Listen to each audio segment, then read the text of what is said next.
Hello everyone and welcome back to the show. Today I'm doing a things to remember for different dimension demons. This is part of me doing more regular content, and I'm going to do some more DDD videos in the very near future that'll be more complex than this, including potentially a collab. So if you want to see that, then stick around and subscribe to the channel and you'll get that when it comes out in the very near future.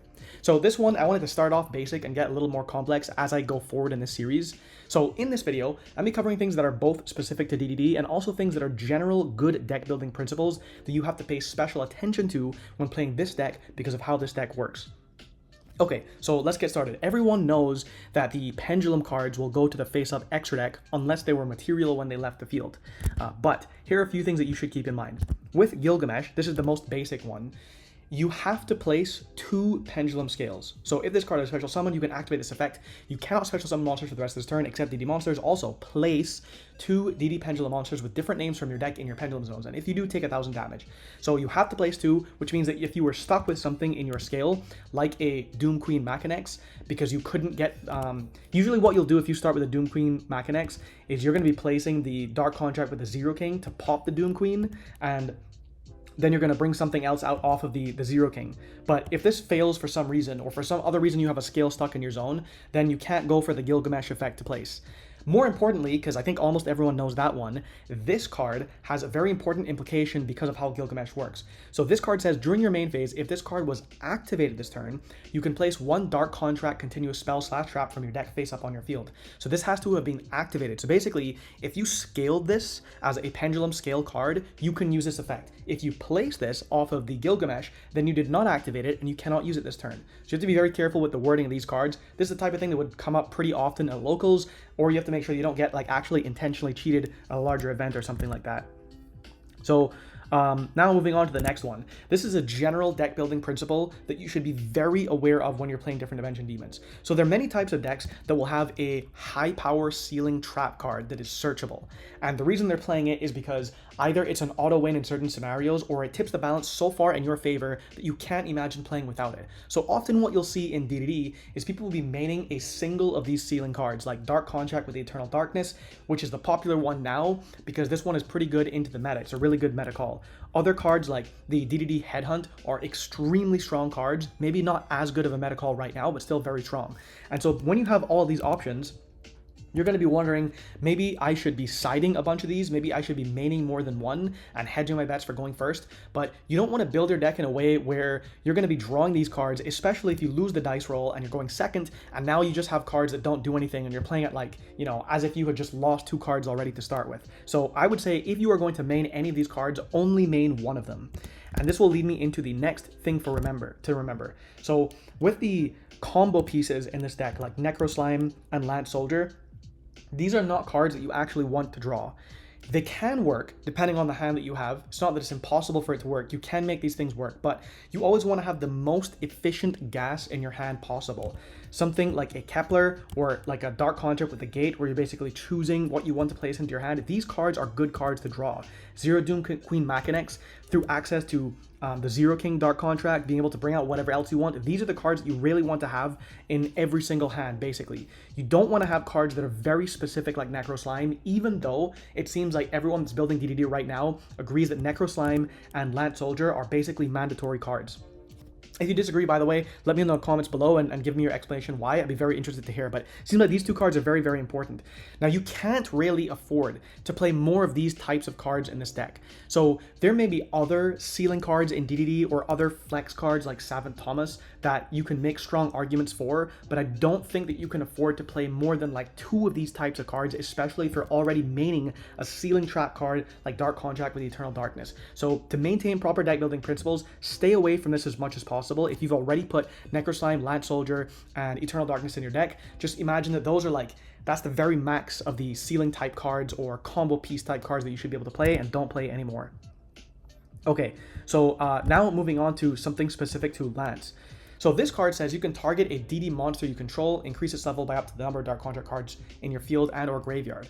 If this card is in your graveyard, this is the important part here. You can target a Dark Contract card you control, destroy it, and if you do, special summon this card to banish it when it leaves the field. So usually, when this card is in the graveyard and you can pop a Dark Contract to bring it out, you're going to have both Dark Contract with the Gate on field and also Dark Contract with the Zero King. So most lists, but not all, will play 1 Zero King and 3 Gate. You don't have to do that, and I can see argument for playing more Zero King, but if you are playing only 1 Zero King or 2 Zero King, then you should not be popping this with the Lance. You should be popping the Dark Contract with the Gate instead, because you can search this later on, whereas you may not be able to get access to the Zero King again. So just remember that when you're using the Lance. The other thing is with the Orthros, and this card I don't really like because I just mentioned when you're already playing engine requirements or things that are basically engine requirements and that you don't actually want to play them, you just have to play them, like the Necroslime and the Lance Soldier. Playing Orthros as well is another card that's kind of like that. So it makes your combos better, it gives you more flexibility, but it's another type of card that isn't actually gas. It's not really efficient to see this in your opening hand in many cases. But if you are playing it, you should remember that this when effect, when you take battle or effect damage, you can special summon this card from your hand. Because it is a when effect, it means that it can miss timing. Unlike an if effect, where it wouldn't care when it happened in the previous chain, you would just be able to add it to the next chain. So usually what happens with the Orthros play is you do something in DDD that allows you to trigger the Ragnarok's Pendulum effect. So this one says, if you special summon a DD monsters, except during the damage step, you can target a DD monster in your graveyard. Any battle damage your opponent takes becomes half for the rest of his turn. Also, special summon that monster, and if you do, take 1,000 damage. So because the take 1,000 damage is the last part of this effect, and assuming this was the last thing that happened when the previous chain resolved, then you can use the Orthros successfully. If that did not happen, then you can't use the Orthros from hand.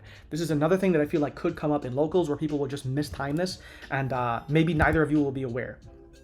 So the next thing is with the Necroslime, I've noticed that there's certain cases where you have to be very careful about banishing your Gilgamesh from grave.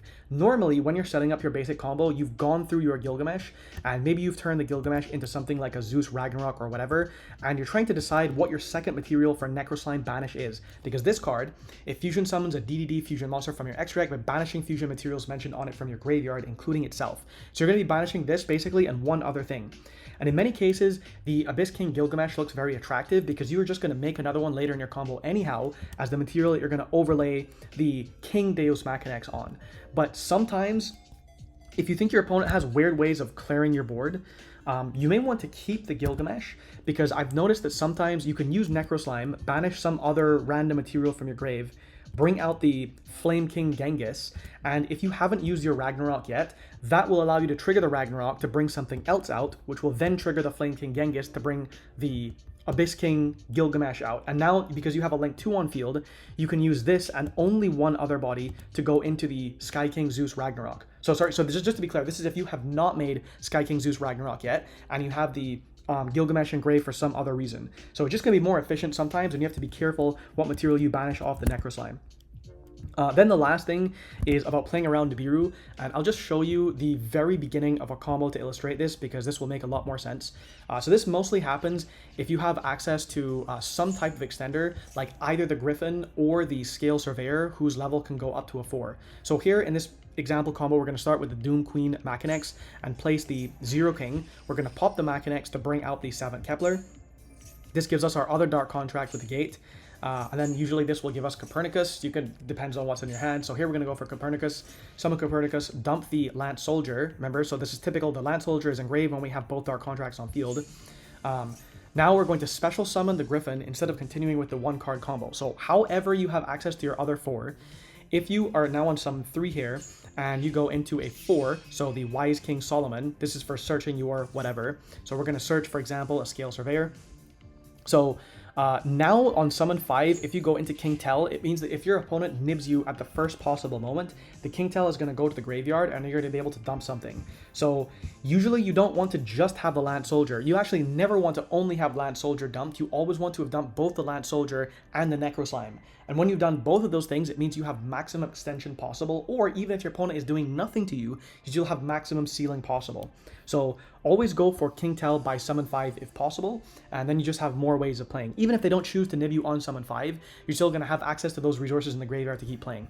So That's basically everything for this Things to Remember video. I will be doing more DDD content soon, and I'll be doing lots of other content. I will be doing White Forest stuff, both for Genesis and for the current format. I will be doing, I don't want to say who yet, but okay, a collab on DDD maybe, okay, in the very near future, maybe.